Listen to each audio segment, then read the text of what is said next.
भारत में 14 अप्रैल का दिन बेहद ही खास माना जाता है। इस दिन को देश ही नहीं बल्कि पूरी दुनिया में एक उत्सव के रूप में सेलिब्रेट किया जाता है, क्योंकि इसी दिन बोधिसत्व भारत रत्न डॉक्टर बी.आर. अम्बेडकर का जन्म हुआ था। 14 अप्रैल के दिन को बाबा साहब के मानने वालों के द्वारा, उनके चाहने वालों के द्वारा, उनके अनुयायियों के द्वारा, उन लोगों के द्वारा जो डॉक्टर बी.आर. अम्बेडकर को अपना मसीहा मानते हैं, उन लोगों के द्वारा जो डॉक्टर बी.आर. अम्बेडकर को किसी भगवान से कम नहीं मानते, उनके जन्म दिवस को देश ही नहीं बल्कि पूरी दुनिया में इस तरह से मनाया जाता है कि किसी भी अन्य दिन को कि ऐसे उत्सव के रूप में नहीं मनाया जाता होगा। लोगों का एक बड़ा हुजूम निकलता है, सभाएं होती हैं, भाषण दिए जाते हैं। Doctor B R. अम्बेडकर के द्वारा बताए गए रास्ते पर चलने के लिए लोगों के द्वारा प्रतिज्ञाएं ली जाती हैं, कस्में खाई जाती हैं और उनके जन्म दिवस को एक उत्सव के रूप में सेलिब्रेट किया जाता है। लेकिन आज भी एक समुदाय, एक वर्ग ऐसा है जो बाबा साहब से लगातार नफरत करता है, उन्हें भला बुरा कहता है, उन्हें गालियां देता है, उनका अपमान करता है, उनकी प्रतिमाओं को खंडित किया जाता है। बाबा साहब के परिनिर्वाण के इतने सालों के बाद भी आखिर वो समुदाय, वो वर्ग बाबा साहब से नफरत क्यों करता है? ऐसा आखिर बाबा साहब ने क्या कर दिया था कि वो समुदाय इतने सालों के बाद भी आज बाबा साहब से लगातार घृणा करता है, नफरत करता है? आज हम इन्हीं सारे सवालों के जवाब तलाशेंगे कि क्यों आखिर भारत में रहने वाले अगड़ी जाति के सवर्ण हिंदू बाबा साहब से लगातार नफरत करते हैं। नमस्कार, मैं सुरेंद्र, स्वागत है आपका घटना तक में। यह उस दौर की बात है जब भारत में जाति प्रथा जैसी कुव्यवस्था अपने चरम पर थी और उसकी जड़ें इतनी मजबूत हो चुकी थीं कि उन्हें हिला पाना भी संभव नहीं था। यह वो दौर था जब भारत में अंग्रेजों का आगमन हो चुका था और भारत में ईस्ट इंडिया कंपनी की स्थापना के बाद भारत में अंग्रेजों की पकड़ इतनी मजबूत हो चुकी थी कि वो पूरे भारत में कब्जा जमा चुके थे। भारत के लोगों को गुलाम बनाकर यहाँ पर राज करने लगे थे और इसी दौरान उन्होंने भारत में कुछ ऐसा देखा जो मानवीय गुणों के बिल्कुल विपरीत था। उन्होंने पाया कि भारत में रहने वाले अछूतों के साथ, दलितों के साथ, बहुसंख्यक आबादी के साथ भारत में रहने वाले अगड़ी जाति के कथित सवर्ण हिंदू इस तरह से व्यवहार करते हैं, ऐसा सलूक करते हैं कि उन्हें जानवर से भी बदतर समझा जाता है।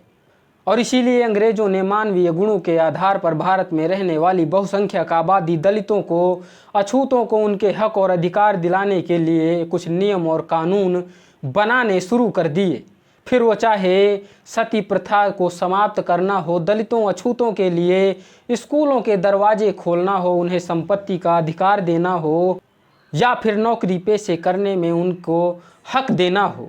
तमाम हक और अधिकारों को दलित अछूतों को देने के बाद उनके हालत में थोड़ा बहुत सुधार होना शुरू तो हो गया था, लेकिन भारत में जिस तरह से जाति प्रथा जैसी को व्यवस्था अपने पांव जमाए हुई थी, उसे समाप्त कर पाना बेहद ही मुश्किल था, असंभव था। और अंग्रेज़ों के द्वारा दिए गए ऐसे ही हक और अधिकारों का इस्तेमाल करते हुए भारत में रहने वाले दलित अछूत समुदायों के एक शख्स को अंग्रेज़ों की सेना में एक पद मिला, सूबेदार का। उस शख्स का नाम था रामजी सकपाल। 14 अप्रैल 1891 को रामजी सकपाल के घर में एक बच्चे का जन्म हुआ जिसका नाम रखा गया भीमराव, जिसे दुनिया ने आगे चलकर डॉक्टर बी.आर. अम्बेडकर यानी कि बाबा साहब के नाम से जाना, जिन्हें आज देश ही नहीं बल्कि पूरी दुनिया अपना आइकॉन मानती है, जिन्हें सिंबल ऑफ नॉलेज कहा जाता है। वही शख्स जिन्हें सिंबल ऑफ नॉलेज कहा जाता है, ऐसे शख्स से आज भी भारत में रहने वाला एक वर्ग, एक समुदाय नफरत करता है, उनसे घृणा करता है, उन्हें गालियां देता है, उनका अपमान करता है। भीमराव जब थोड़ा बड़े हुए तो उनका स्कूल में एडमिशन कराना चाहा, लेकिन भारत में जिस तरह से जाति प्रथा अपना काम कर रही थी, दलितों को, अछूतों को स्कूलों में एडमिशन मिलना बहुत ही मुश्किल काम था। लेकिन रामजी सकपाल अंग्रेजों की सेना में एक बड़े पद पर काम कर रहे थे, इसलिए भीमराव का एडमिशन कराने में सफल तो हो गए, लेकिन उन्हें स्कूल के क्लास के अंदर घुसने नहीं दिया गया। उन्हें क्लासरूम के गेट के बाहर बैठना पड़ा और उन्हें स्कूल के क्लासरूम के गेट पर ही बैठकर पढ़ाई करनी पड़ी। कुछ समय बाद स्कूल के क्लास के अंदर एंट्री तो मिली, लेकिन छांट कर अलग कर दिया गया। लेकिन कहते हैं कि लोग हर क्षेत्र पर, हर चीज़ पर अपना एकाधिकार जमा सकते हैं, लेकिन किसी के ज्ञान पर, किसी की बुद्धि पर नहीं।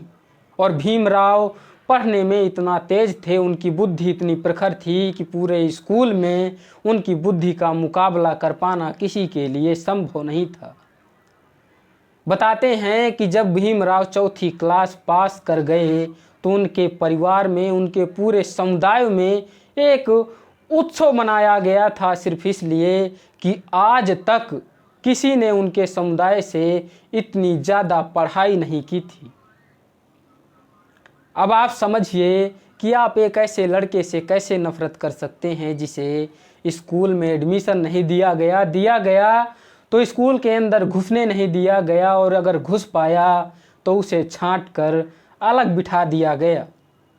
आप ऐसे लड़के से आखिर कैसे नफरत कर सकते हैं?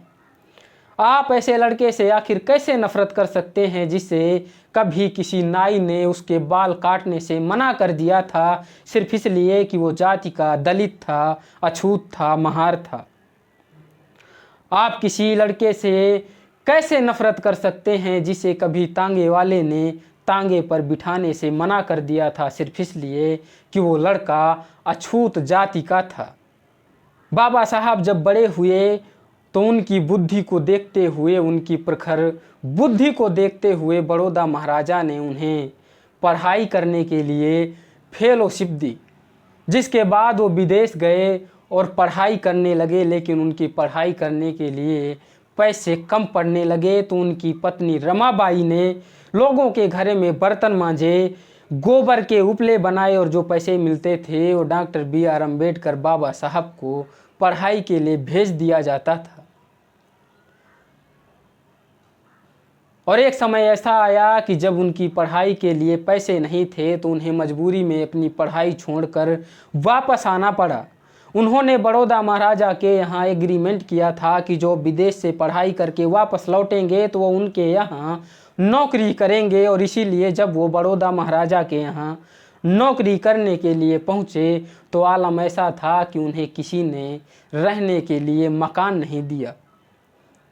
वो जिसके पास भी जाते थे वो लोग उनसे उनका नाम पूछते थे, उनकी जाति पूछते थे, और जब बाबा साहब अपने नाम के आगे बताते थे कि वो महार जाति के हैं, लोग उन्हें घर देने से साफ साफ मना कर देते थे। बाबा साहब दिन भर इधर उधर भटकते रहे, लेकिन उन्हें घर नहीं मिला। अंत में बाबा साहब ने पहली बार झूठ बोला, और वो झूठ ये था कि उन्होंने अपनी पहचान छिपाई, और घर पाने के लिए उन्होंने अपना नाम और अपनी जाति को छुपाकर लोगों को बताया ताकि उन्हें रहने के लिए घर मिल सके। जिसके बाद उन्हें रहने के लिए घर तो मिल गया, लेकिन कुछ दिनों के बाद जब उस मकान मालिक को उनके असली जाति के बारे में पता चला तो लगभग 200 लोग लाठी और डंडों के साथ बाबा साहब के घर के सामने पहुंच गए। उन्हें जान से मारने की धमकी दी, उन्हें जाति सूचक गालियों से नवाजा गया, उनका अपमान किया गया, बेइज्जत किया गया। और बाबा साहब ने इसके बाद अपनी आत्मकथा में लिखा है कि वो पहली बार इस कदर रोए थे कि वो जीवन भर फिर कभी ऐसा रोए नहीं होंगे। अब आप बताइए कि आप ऐसे शख्स से कैसे नफरत कर सकते हैं। और अब बाबा साहब को समझ आ चुका था कि जात प्रथा जैसी कुव्यवस्था ने जिस तरह से भारत में रहने वाले दलितों को, अछूतों को अपने गिरफ्त में फंसाया हुआ है, उनकी हालत कभी भी सुधरने वाली नहीं है। और अगर उन्हें अपने हक और अधिकार चाहिए तो उन्हें बहुत लंबा संघर्ष करना पड़ेगा, बहुत लंबी लड़ाई करनी पड़ेगी। और इसके बाद बाबा साहब सिर्फ और सिर्फ पूरा जीवन दलितों के उद्धार के लिए, उनके हक और अधिकारों को प्राप्त करने के लिए पूरा जीवन संघर्ष करते रहे, पूरे जीवन लड़ाई लड़ते रहे। आलम ऐसा था कि भारत में अछूतों को, दलितों को ना तो सार्वजनिक जगहों पर जाने का हक था, ना ही मंदिर में प्रवेश करने का अधिकार था, ना ही कुओं और तालाबों से पानी पीने का हक था। जहाँ पर कुत्ता तो पानी पी सकता था, बिल्ली पानी पी सकती थी, जानवर पानी पी सकते थे, वहाँ पर नहा सकते थे, लौट सकते थे, लेकिन भारत में रहने वाले इंसान, दलित और अछूत ऐसे तालाबों से, कुओं से पानी नहीं पी सकते थे। और बाबा साहब ने अछूतों को, दलितों को तालाबों से, कुओं से पानी पीने के लिए उन्हें आंदोलन चलाना पड़ा, संघर्ष करना पड़ा, लड़ाई लड़नी पड़ी। और इसके बाद उन्होंने महार आंदोलन किया, जिसके बाद उन्हें तालाब से जाकर पानी पीने का हक मिला, अधिकार मिला। अब आप बताइए कि आप ऐसे शख्स से आखिर कैसे नफरत कर सकते हैं? एक ऐसे शख्स से जिसने दलितों के उत्थान के लिए, उनके हक और अधिकारों के लिए अपना सर्वस्व कुर्बान कर दिया, अपने कई बच्चे खो दिए, अपनी पत्नी खो दी, अपना परिवार खो दिया, जिन्होंने देश में रहने वाली बहुसंख्यक आबादी के लिए अपना सर्वस्व न्यौछावर कर दिया। आप ऐसे शख्स से आखिर कैसे नफरत कर सकते हैं? और अंत में जब भारत सन 1947 में अंग्रेज़ों से आज़ाद हुआ और जब भारत के लिए एक संविधान तैयार करने की नौबत आई, तो भारत के तमाम बुद्धिजीवियों को, ज्ञानियों को ऐसा लगा कि भारत का कानून, भारत का संविधान तैयार कर पाना उनके बस की बात नहीं थी। और ये काम अगर कोई कर सकता था तो वो भारत में सिर्फ एक ही शख्स था, जिसका नाम था डॉक्टर B.R. अम्बेडकर।